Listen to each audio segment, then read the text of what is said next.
പോയ പാർട്ടിയെ കണ്ടോ? ഒരു പെച്ചക്ക് പാർട്ടിയാണെന്ന് തോന്നുന്നു. നിനക്ക് പരിചയമുണ്ടോ? ഇല്ല.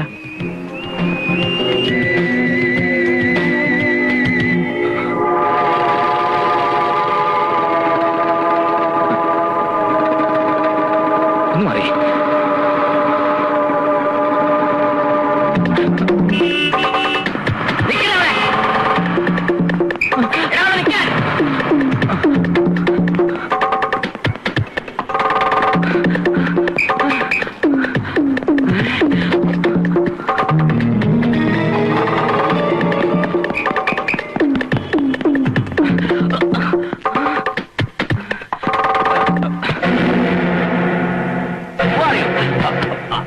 Unnikrishnan behaviour what you want?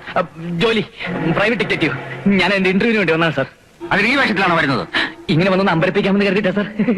Mister, I am retired DIG of Tamil Nadu police, you know. Sorry sir, ഇങ്ങനെയൊക്കെ വന്നാലേ ജോലി കിട്ടുള്ളൂ എന്ന് കരുതിട്ടാ. ഇരിക്കും. Thank you sir.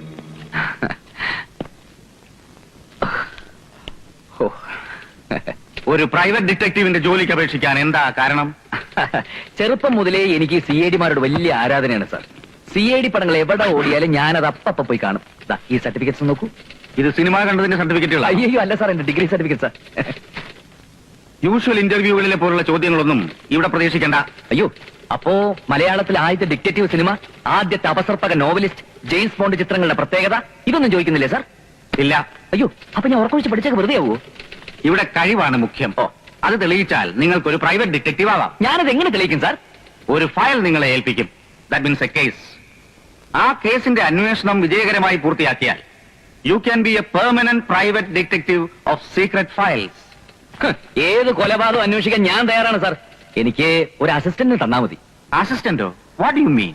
അതെ സാർ, സാധാരണ CID-മാർക്കും ഡിറ്റക്റ്റീവ്മാർക്കൊക്കെ ഒരു അസിസ്റ്റൻസ് കാണുമല്ലോ.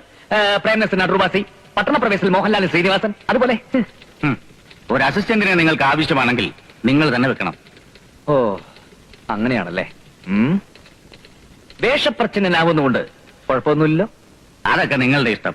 ഓക്കെ, ഇനി പറയൂ സാർ, കൊലപാതകം എവിടെ വെച്ചാണ് നടന്നത്, എങ്ങനെയാണ് നടന്നത്, ആരെയാണ് കൊന്നത്, എങ്ങനെയാണ് കൊന്നത്, എന്ത് ആയുധം ഉപയോഗിച്ചാണ് കൊന്നത്? പറയൂ പറയൂ പറയൂ. കൊലപാതകം അന്വേഷിക്കാവുന്ന പ്രായമാകുമ്പോ പറയാം. ട്രെയിനിങ് പീരീഡിൽ നിങ്ങളെ ഏൽപ്പിക്കുന്ന കേസ് മറ്റൊന്നാണ്.